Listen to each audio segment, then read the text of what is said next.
Hello everyone, I am बेला चंद और मैं आपका हार्दिक स्वागत करती हूँ हमारे चैनल इंग्लिश वाणी पर। फ्रेंड्स, आज की क्लास में हम सीखेंगे ऐसे सेंटेंसेस को इंग्लिश में ट्रांसलेट करना जिनमें काम भविष्य में पूरा हो चुका होगा। लेकिन उससे पहले मैंने आपको लास्ट क्लास में कुछ वर्ड्स दिए थे जिनके आपको इंग्लिश में मीनिंग मुझे बताने थे, तो पहले हम उन्हें देख लेते हैं। पहला वर्ड था साफ करना। साफ करने को इंग्लिश में कहा जाता है क्लीन। हमारा नेक्स्ट वर्ड था पूजा करना। पूजा करने को इंग्लिश में कहते हैं वर्शिप। वर्शिप के बाद अगला वर्ड है मदद करना। मदद करने को इंग्लिश में कहते हैं हेल्प। ये तो आप सबको ही पता होगा। उसके बाद चढ़ना। चढ़ने को इंग्लिश में कहा जाता है क्लाइंब, जैसे सीढ़ियों पर चढ़ना या किसी माउंटेन पर चढ़ना। और हमारा लास्ट शब्द था धोना। धोने को इंग्लिश में कहा जाता है वॉश, जैसे बर्तन धोना या कपड़े धोना। इसी तरह हम कुछ नए नए वर्ड सीखेंगे क्लास में आगे, लेकिन उससे पहले हम पढ़ेंगे future perfect tense. Future perfect tense वे सेंटेंस जिनके लास्ट में आता है चुका, चुकी, चुके, लिया, दिया, गया और उसके साथ आएगा होगा, होगी या होंगे। यहाँ हेल्पिंग वर्ब क्या लगेगी? इस सेंटेंस में हेल्पिंग वर्ब लगेगी विल या शैल और उसके साथ लगाएंगे हम हैव। और इसी तरह यहाँ मेन वर्ब क्या लगेगी? मेन वर्ब लगेगी वर्ब की थर्ड फॉर्म, क्योंकि ये कौन सा टेंस है? Perfect tense. और परफेक्ट टेंस में हमेशा मेन वर्ब क्या लगती है? वर्ब की थर्ड फॉर्म। चलिए सेंटेंस के साथ इसे समझते हैं। हमारा पहला सेंटेंस है वह 2 बजे तक जयपुर पहुंच चुका होगा, या वह 2 बजे तक जयपुर पहुंच गया होगा। इसे इंग्लिश में कैसे ट्रांसलेट करेंगे? सबसे पहले लिखेंगे सब्जेक्ट वह को इंग्लिश में कहेंगे ही के बाद हमारी हेल्पिंग वर्ब क्या आएगी? विल या शैल। शैल आता है हमेशा आई और वी के साथ, इसलिए यहाँ आएगा विल। He will have. उसके बाद मेन वर्ब है पहुंचना। पहुंचने को इंग्लिश में कहते हैं रीच और यहाँ लगेगी थर्ड फॉर्म, इसलिए आ जाएगा रीच्ड। देन कहाँ पहुंच चुका होगा? जयपुर। और फिर बचा हुआ सेंटेंस 2 बजे तक, बाय 2 o'clock। अब आपको इस सेंटेंस में मुझे ये बताना है कि मैंने यहाँ 2 o'clock के पहले बाय क्यों लगाया है। इसका नेगेटिव सेंटेंस देखते हैं। जब यहाँ नहीं आ जाता है, वह 2 बजे तक जयपुर नहीं पहुंच चुका होगा, तो क्या करना है? कुछ नहीं, सिर्फ हेल्पिंग वर्ब के जस्ट बाद आपको लगाना है नॉट, जैसे हमने यहाँ विल के बाद नॉट लगाया है। हमेशा विल या शैल के जस्ट बाद ही नॉट लगता है फ्यूचर टेंस में।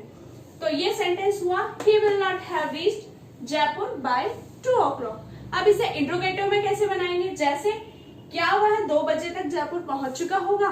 कुछ नहीं करना है, सिर्फ हेल्पिंग वर्ब को उठा के आगे लेके आना है।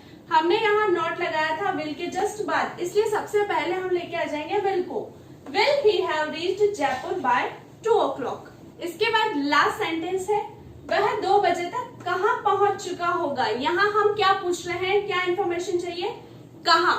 तो कहाँ के लिए वर्ड आता है वेयर। उसके बाद क्या करना है? फिर लगानी है हमें helping verb will, then subject ही, उसके बाद आएगा हैव, फिर मेन वर्ब की थर्ड फॉर्म और फिर बचा हुआ sentence where will he have reached by 2 o'clock। तो ये तो हुआ हमारे future perfect tense. I hope आपको ये समझ आ गया होगा। अब आपको क्या करना है? इनके साथ प्रैक्टिस करनी है, जैसा कि मैं आपको हर क्लास में बताती हूँ। हर सेंटेंस को चेंज करना है, चुका होगा, चुकी होगी, चुके होंगे में, और उन्हें इंग्लिश में ट्रांसलेट करना है। अब हम आते हैं हमारी वोकैबुलरी पे। आज का हमारा पहला शब्द है पुट। पुट का मतलब होता है डालना, रखना या लगाना। जैसे कि चाय में शक्कर डालना, तो वहां वर्ड यूज होगा डालने के लिए पुट। शर्ट पर बटन लगाना, तो वहां लगाने के लिए शब्द यूज होगा पुट। उसी तरह टेबल पर बुक रखना, तो वहां रखने के लिए आप पुट को भी यूज कर सकते हैं। इसी तरह हमारा नेक्स्ट वर्ड है स्टायर। स्टायर का मतलब होता है हिलना, डुलना या हिलाना, डुलाना। जैसे किसी चीज को, किसी लिक्विड चीज को किसी चम्मच की सहायता से सर्कुलर मोशन में हिलाने के लिए वर्ड यूज होता है स्टायर। उसी तरह यदि आप किसी को हिलाते हैं तो उसके लिए भी आप वर्ड यूज कर सकते हैं स्टायर, या किसी की भावनाओं को हिलाना, तो उसके लिए शब्द यूज होगा स्टायर।